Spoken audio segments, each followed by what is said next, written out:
So we give you a warm welcome to the special interview conducted by DISHARC Media and Communications. And to tell you quite frankly, I've got a person. Actually, the profession, well, I fear very much, terribly the most. Because doctors have not been my very good friends, because whenever I used to visit a doctor, then I would say next time I'm going to come back to this place. But somehow it works very well. And it's good to know about their achievements and at the same time what they did, why they became doctors and their profession, whether they're happy with the profession or not. So this is how it goes. So I've got here no less a personality, beautiful lady doctor, Dr.Subekcha Karki. Thank you. A warm welcome to you. Thank you. To this program of ours. Now, when I just go through your write-ups, and I've come to know that you have got so many titles. How is this possible? Like, you are an MD in dermatology, venerology, leprology, and all the GGs I have gathered. And HIV/AIDS counselor too. Yes. And you are the member of Dermatology, am I right? Association of Nepal, and consultant dermatologist. That's the reason why you are here. Yes. That's right. Now, Dr. Karki, just tell us about some of your secrets. We would like to know why you became a doctor. So the reason for me being a doctor is, for exceptions, unlike yours, I had been admiring doctors whenever I visit to them. From the knowledge of childhood, whatever I have, I think I had good experiences with them. Usually I had two elder brothers, so I was the third not ill child visiting the doctor. So I was not the one usually getting injected or being checked up. I was the third quite cute girl visiting the doctor's office, so I usually had a good rapport or a good sense of like a doctor is something to look upon or admire upon. So, and then my studies were good at the same time. So yeah, and then with family support and everything, so it worked the way we planned. So when I hear you say that, it looks like you were never afraid of a profession like this one. No, of becoming a doctor. No, not afraid actually, yes. But when I went into it, the pain was there. It was not like a fun trip to have, especially the medical school, the tireless night and everything. But overall, at where I'm at present, it's all worth it. So, would you mind letting us know, or would you mind telling us about your trainings and where did you do your internship, doctorship, etc. Yes. So it was just my medical school from Nepal Medical College. Then after that, my internship was at the same hospital. I worked as a medical officer there for a few years. Then I went to Philippines. Due to certain situations, could be like my interest in dermatology and the availability of education, the similarity of skin problems which are here, and even when we call Philippines, it's also like seen a different way, but from the scenario where I've been there, the skin conditions were similar. The training and the overall experience from the past graduates were really good. So I have my training there as a Logis, the dermato, and all the Gs. Yes. Now may I intervene? Because you said just now, you mentioned the country's name, Philippines. Yes. Now, to be very frank, Dr. Karki, you don't look like a Nepali. I look like a Filipino. Filipina. It's called Filipina, yes. Filipina, all right? Yes. Did anyone tell you that besides me? Yes. From the same country, I've heard the people from Philippines tell me like, Doctora, you look like When I first saw you, I was under the impression that they have hired a foreigner. Okay. And now you are talking about having done your trainings or whatsoever in the Philippines. I thought you would be a Filipina, right? Yes. Not a Filipino. No, Filipina. So what's the difference between Filipino? Male is the Filipino. Filipino. Yes. Filipina. I see. Okay, now let's come back to your profession. How long have you been working here? Since past 4 years. From past 4 years. Past 4 years. And you were stationed before in which hospital? It was directly because my mentorship as my godfather, I got inspired to be a dermatologist in certain ways from Professor Cha. So as I came back from Philippines, I saw this was an institute which could help me grow and would also be an institute where I could use my knowledge to betterment of skin condition and skin institution in Nepal. So I approached here directly since the beginning of my dermatology career. So if you are saying that you are a dermatologist, then certainly I should not misunderstand you as a surgeon too. No, it's like we do cosmetic surgery. You do that? Yes. Can you tell us a little bit in brief about that? You do a lot of cuttings and stitching. Yes, it's like a very nip and thread thing. It's not like I'm cutting because the person is having some sort of emergency. It's more of sometimes it's more of like we do a lot of biopsies. So basically, to be honest, it's like two parts of dermatology. One is the cosmetic part where people enhance their beauty, want to look beautiful, and then they come for certain sort of consultation. The other part is where people really suffer, and then when they come to us, we have to know what problem they are having and to give them proper management. So in my current practice, I'm trying to balance either to be a cosmetic dermatologist or maybe be a pathological dermatologist. But at present situation, we are just imbalanced. So you are doing both things, right? Yes. And you are a beautician, right? It's not beautician. It's more of cosmetic dermatology. Fine name you can give. Add names and names and name. Like nowadays we used to call photos, pictures. And then the word can imaging. Imaging center. All right. Then we'll be talking about some of your experiences. Okay. Like what kind of disease or diseases are actually very common in my scenario? Yes, in your scenario.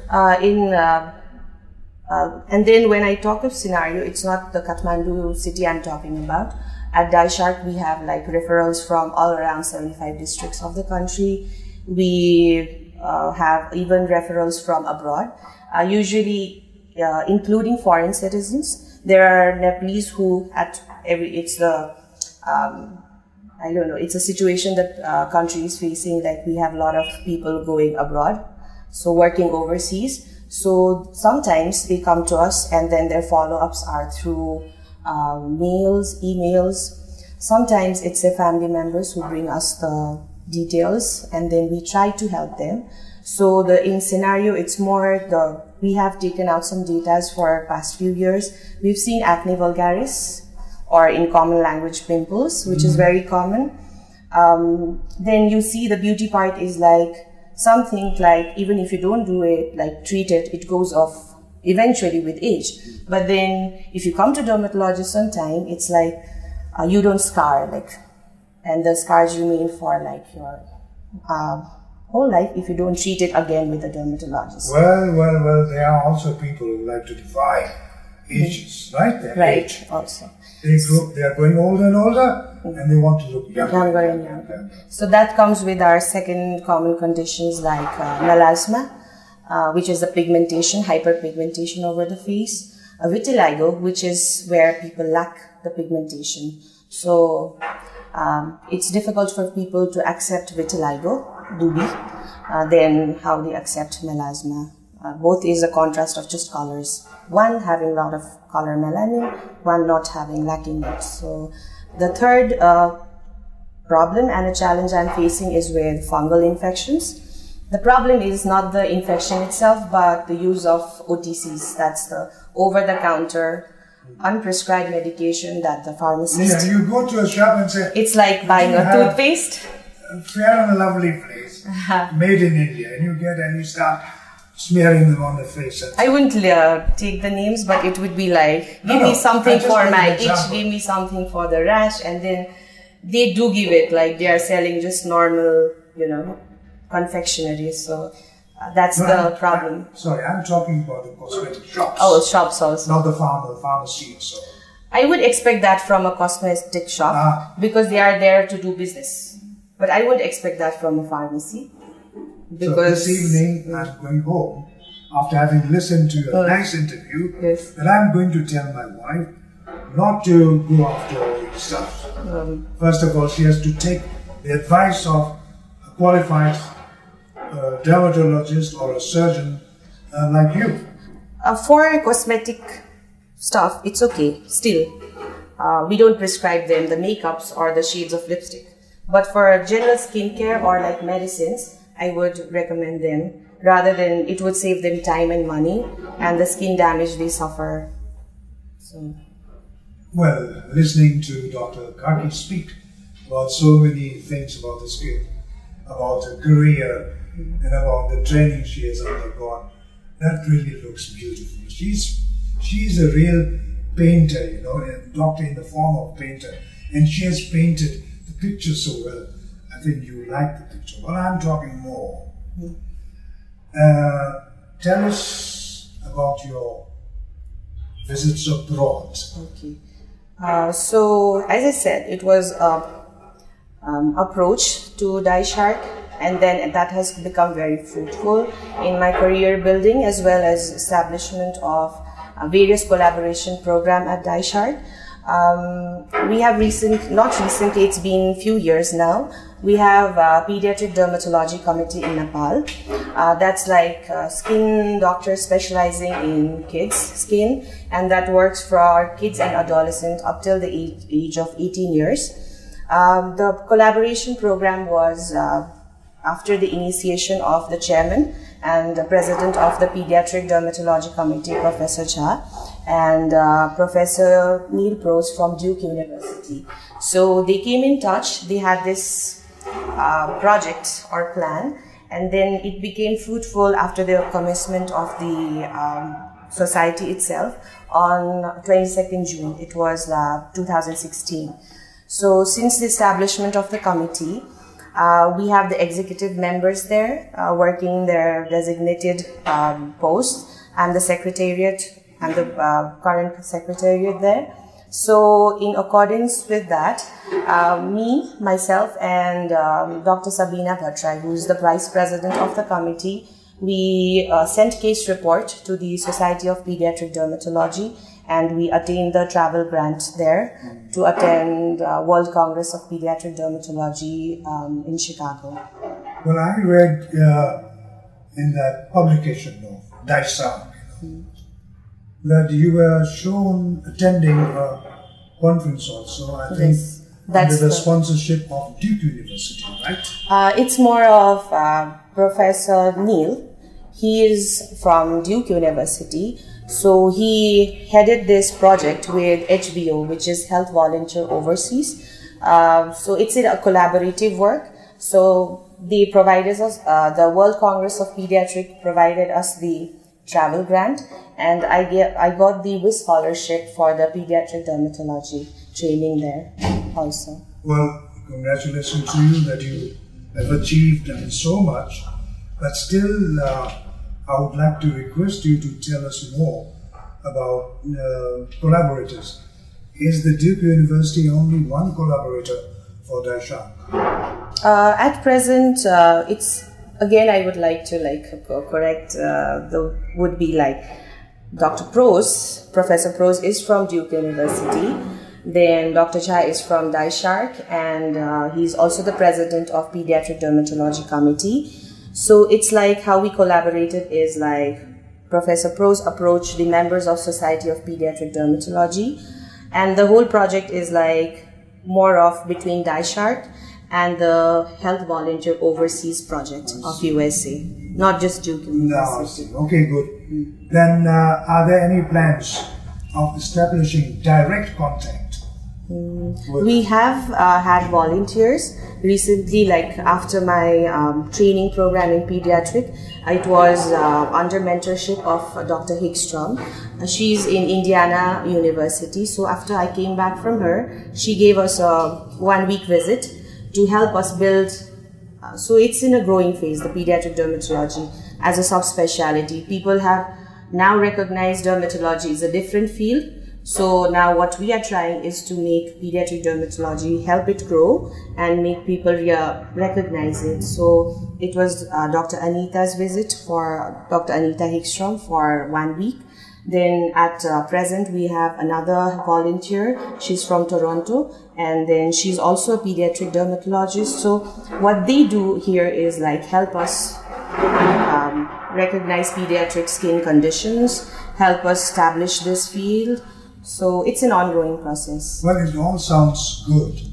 It all sounds so great, to hear about the branches, the progress here and there, and the training, the fellowship, etc. Now, what is the future of DISHARC in this country? Future, we have seen the past years, the growth of it. Especially what we have attained is patients' confidence. And then what I have seen is it's nice to see like your previous patient is not the patient anymore, but he's bringing in new ones. In a way, like you don't want that always in other word, but it's like they give good reference to the hospital. So I think that gives us the growth. Then for a collaboration program, except for the pediatric, we have the telemedicine. I think there are further other members of our DISHARC family who will be better giving you the introduction and all the details about it. So I see the future is pretty bright to be, but yeah, we expect also the same, because DISHARC, in my knowledge, although I'm a newcomer to this place, but I followed the activities of DISHARC through magazines and through people's contacts and so on.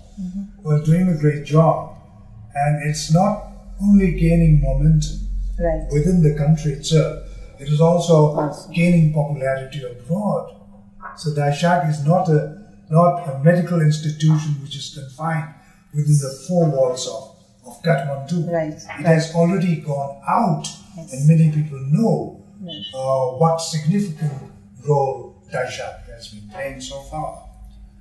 And now we'll have to come to the final, and that is, what type of message do we have for the skin patients? What are the main preventive measures they should take?